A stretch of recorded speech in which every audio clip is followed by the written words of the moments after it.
بسم الله الرحمن الرحیم. نن زمونږ د علم الصرف 37 نمبر درس دی. مضارع گردان مونږ پوره زده کو. نن به ان شاء الله باس اثبات فعل مضارع پوره گردان لیکو او خو طریقې سره به بیا گردان کو د هغه صيغې به زده کو جی. نو اول مونږ لیکو باس اثبات فعل مضارع معروف کې اول مذکر غائب. نو اول مونږ سره وجي يفعلو. دا يفعلو گردان مونږ ذکرو يفعلو معنا دا هغه یو مذکر غائب کار کوي یا به وکي. هغه یو مذکر غائب کار کوي یا به وکي په موجوده یا په راتلونکي زمانه کې. په موجوده یا راتلونکي زمانه کې. بیا اوس د دې نه زه تسنیه جوړوم، بس صرف د لام له زبر ورکې او آنې به ورسره ولګې.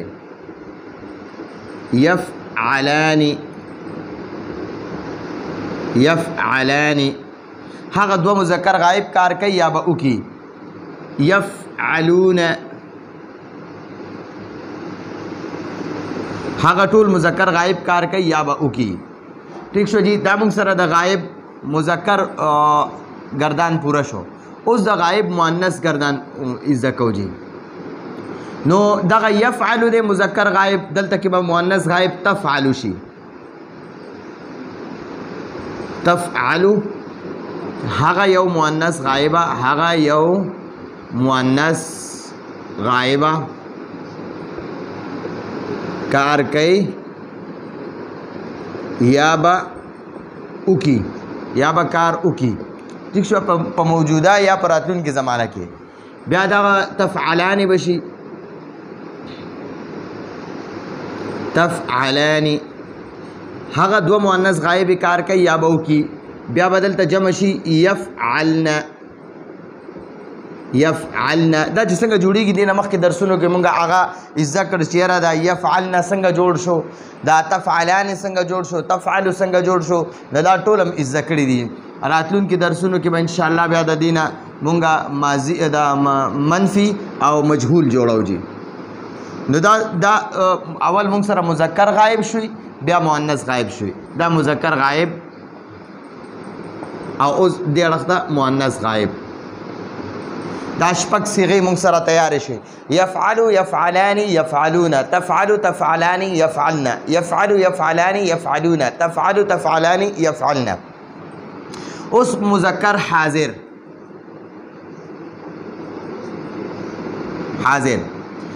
دا بشي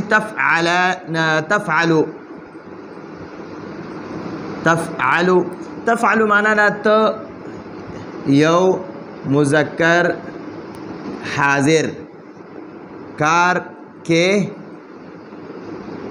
یا به کار وکي.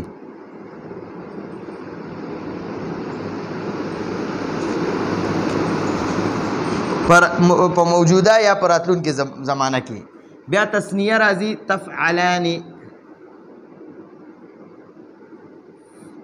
تفعلان معنا تاسو دواړه مذکر حاضر کار کوي یا به وکي. او تفعلون معنا تاسو ټول مذکر تفعلون معنا تاسو ټول مذکر حاضر کار کوي یا به وکي. نو دا د حاضر او شپږ صيغې شوې. اوس د مؤنث حاضر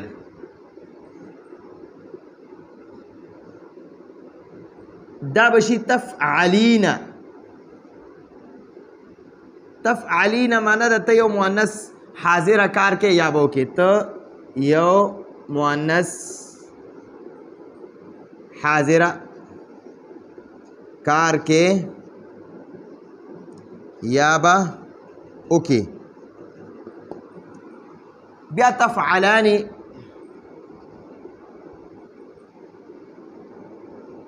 تاسو دواړه مؤنث حاضر کار کوي یا به وکي.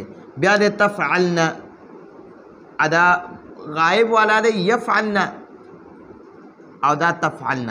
تاسو ټول مؤنث حاضر کار کوي یا به وکي.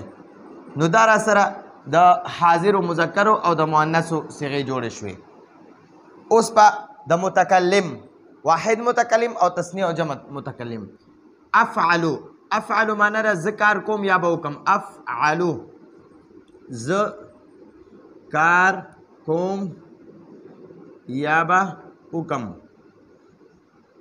نو دې کې دواړه راځي، مؤنث هم ځان دپاره ویلی شي زه کار کوم یا به وکم، او مذکر به هم ځان دپاره وایي زه کار کوم یا به وکم. او د تسنیه او جمع دپاره راځي نفعلو. نفعلو نفعلو معنی مونږ دوه یا ټول کار کو یا به وکړو. مونږ دوه یا ټول کار کو یا به وکړو. نو مؤنث هم ځان دپاره وایي مونږ دوه یا ټول کار کو یا به وکړو، او مذکر هم ځان لپاره موږ دوه یا ټول کار کوو یا به وکړو. نو دا موږ سره ګورئ د باس اثبات فعل مضارع معروف پوره گردان شو. یفعلو یفعلان یفعلون، تفعلو تفعلان یفعلن، تفعلو تفعلان تفعلون، تفعلین تفعلان تفعلن، افعلو نفعلو. دا یو گردان چې صحیح یاد شي نو په دې طریقې سره موږ د هر یو ماضي صیغې نه موږ مضارع جوړولی شو. یفعلو یفعلان یفعلون، تفعلو تفعلان یفعلن، تفعلو تفعلان تفعلون، تفعلین تفعلان تفعلن، افعلو نفعلو.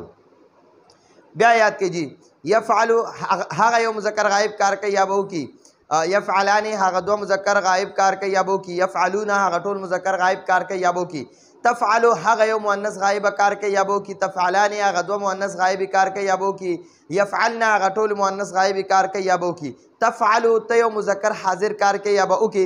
لیکل کېږي دغه شان تفعلو ته یو مذکر حاضر کار کوي یا به وکړي، دا به لیکل کېږي او ویل کېږي به داسې چې مخې ته د مذکر ناست وي نو به ته به ورته تفعلو ته کار کوي یا به وکړي، تفعلانې تاسو دواړه کار کوئ یا به وکړئ، تفعلون تاسو ټول کار کوئ یا به وکړئ.